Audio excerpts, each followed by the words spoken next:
right. Hello, everybody. I am Graham, and we are joined today by Derek Wyatt, Yeah, that guy. who does a lot of our social media marketing, in addition to being one of the main forces behind FloatTankSolutions.com, which is what this podcast is for. So, If you're listening, job well done. welcome again, Derek. And Ashkan's not going to be with us today because he is working hard on making sure the Float Conference happens this year. So that'll be in mid-August. Make sure to come out and join us. Hopefully we'll get a chance to see you all there. FloatCon by Ashkan. Yep, Ashkan's FloatCon. And in the meantime, we got a marketing question, which is, have you ever done a referral or affiliate program so that other people sell floats for you? We sort of have through perhaps the HelmBot, employees, that is. Yeah, so we haven't, I guess we haven't really launched into a huge affiliate referral program that has been successful, and certainly not as large as other centers try to do. So, in this case, usually, I guess, just to explain to the audience what we're talking about in case you're not familiar with some basic referral affiliate structures is, I think there's usually kind of one or two things that'll happen here, which is you're giving your customers or a select group the ability to either get compensated with free floats or to get compensated with some sort of money for, in turn, selling floats. And sometimes this will even look like you can sell bulk floats, if someone wanted to buy 20 floats at 50% off, and then they could go resell them for more money, would be almost like another option besides just a referral or affiliate. And I would say of those, the most common that I see is for so there's a discount, right? It's like you open this up to all of your customers, and any one of your customers can refer a first timer. So if you refer someone over and it's their first time coming to your business, they get like 20% off or whatever. And then you might see, if they refer over 3 people, then they themselves get a free float. So everyone they refer gets 20% off, and then as they refer more and more people, they keep cashing in on floats. So that's like the most common setup that I see. Is that, in your opinion, kind of the most common that you see too? Yeah, it's basically like if you bring in so many people, you earn a float. And Yeah. I don't know if that, even though it's the most common, I don't know if it's the most perfect way to do it. And so some of my thoughts behind something like that is, I almost look at it as a bounty, right? So like, you go out and bring me 3 heads and I'll give you your gold. And it's like, when those heads find out that they were only brought in so a person can get paid, there's kind of some resentment, especially if it's amongst close friends. Like, I had a buddy that ran a martial arts school, and he would all right, bring in all your classmates and you'll get a ticket for a raffle for an Xbox at the end of the season. And then all these students would come in and they'd see their friends getting tickets to the Xbox. They're like, well, where do I get my ticket? Well, you got to bring in your friends for the ticket to the Xbox. Well, I was brought it. Wait a second. And they start seeing the true reason why they brought in. It wasn't because I enjoy this and I want to share it with you. It's because there's a price on your head. Yeah, and we encountered that even, so I was going to say outside of the customer one of our kind of failed referral programs was with wellness practitioners. So trying to get masseuses and people who run general wellness clinics and acupuncturists and yoga teachers to basically, sign up, and we do things anywhere from they'd just have brochures at our center and we'd have float brochures at their place to, if they sent in a certain number of people to float, we'd actually compensate them with money or give them free floats in return. And pretty much all of those just completely decayed within about a month or, maybe 2 at the longest. And they never really went anywhere, and we never saw many referrals. And we did, on the other hand, start getting a lot of referrals from wellness practitioners who we just basically made friends with and would offer free floats. Like a great example, which I think I've even given before on the podcast, is we have an acupuncturist across the street, Chris Bonnickson, who's great and he's awesome and we love him. And he gives free acupuncture to our staff pretty much whenever they want it. And we basically were just like, hey, Chris, you're great. We know you like floating. Just come over and use the tanks whenever you want. We just want to support you and your practice. And as a result, he always has our brochures in his place, and he always refers clients over to us. So it's almost like the just making friends and giving out free floats in some cases can be better than a structured referral program for exactly what you're saying. And just to, I guess, to get to my point of building on your point was, for wellness practitioners especially, it's like they got into their fields lots of times because they want to help people and they want to know that they're doing the right thing by people. And there's this, I feel like they almost feel like a substitution of intrinsic motivation when you give them a reward. All of a sudden, when they're referring people over to Float, they kind of look inside and they're like, oh, am I just referring this person over because I want a reward? And then they're almost less likely to do it, weirdly, because they are getting rewarded for it. So, yeah, that was an example of one that didn't go well for us when we've tried it. But that's not like an all customers kind of thing. That was just wellness practitioners, too.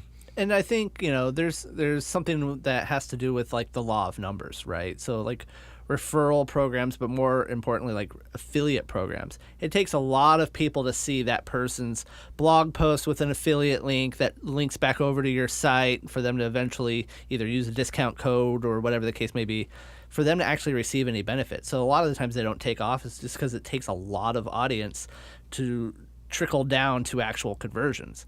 And so by the time people actually do start seeing some benefit, they might have lost interest in it because it takes a while to start getting momentum for an affiliate or referral program to kick off.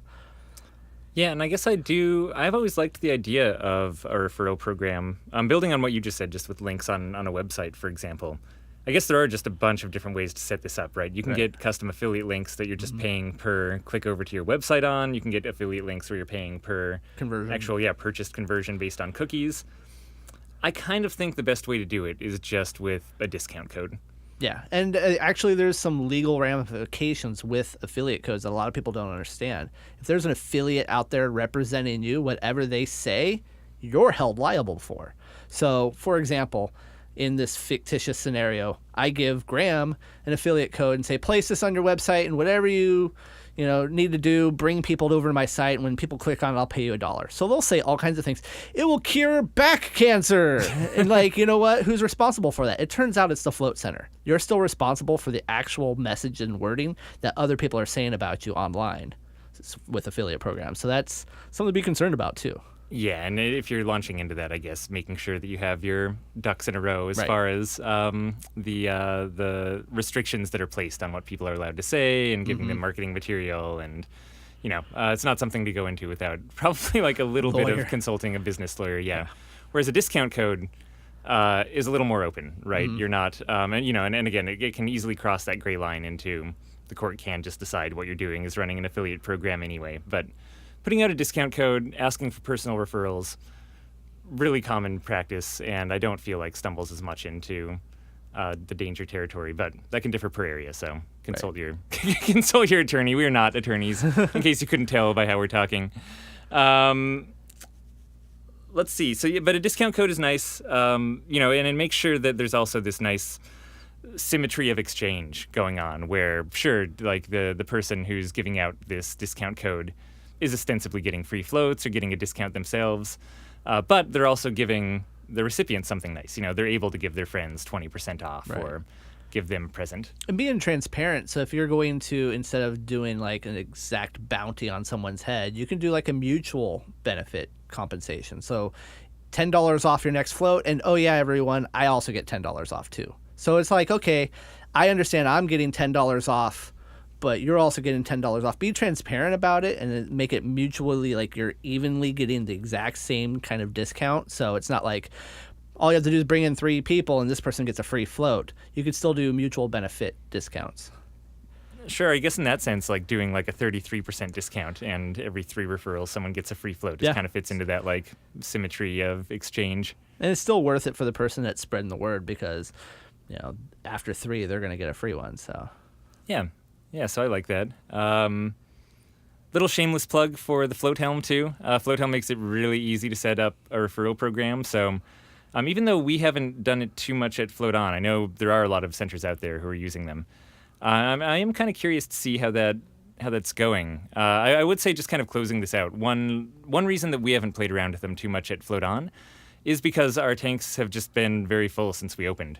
And it's always been, it's like a good scenario to have, right? Is that you're kind of cranking along with your marketing. But, if you are above, 65, 70% capacity, thinking about how you're incentivizing people coming in and rewarding them is probably worthwhile. And in this case, is it like doing a referral program is probably something I'd try either in the summer, is just maybe a summer thing to test it out. Always test things before you give them a whirl. And Probably only if I was at less than, maybe 60% capacity, I might kick this in. Yeah, that's a good point too. Is to always test it out. That seems to be like the Graham motto. Test everything, yeah. Test everything. Because we're often wrong and our assumptions are faulty. And even if something was true a year ago, a bunch could have changed and it could not be true now. So always test things, even if you've already tested them before. One thing I think I would also add on top of everything is these referral codes or affiliate links or whatever the case may be are often tied to a discount. And if you've ever listened to an episode of this about marketing, we're against discounts. Yeah. Arbitrary discounts, group discounts, whatever the case may be. And all you're doing is just going out and putting a smattering of thoughts into people's minds that, I can probably, if I do the right Google search, get $20 off my float at any given time. And then why charge full price? Yeah, that is very true. That's another reason that we actually haven't done it at Float On, is we probably would want to go the discount model. But the Helm bot, another plug, you can charge your most trusted people, maybe give away some floats, and that will probably be a little bit more effective to get people to try floating and give somebody a little bit power to go out there and spread floats through the town. I know, who was it? Is it Float Toronto that does that? That gives Helm bots to some of their top members? And they can go out and give a handful of floats every month to people? Yeah, and influencers too. If you have a famous comedian who comes in and floats with you, or you have a famous martial arts fighter or something like that, giving them the ability, the reins to give out free floats as they see fit is both a really nice compliment and a great way to get in other people who they know and other influencers. Right. And it's amazing. People will not abuse that, or if they do, they're the outliers. Right. It's so as soon as you give people this kind of power to really take advantage of your business, it's amazing how much they respect that and don't take advantage. They do the exact opposite. In fact, they sometimes we have to convince people that they're allowed to give out more free floats than they think they are.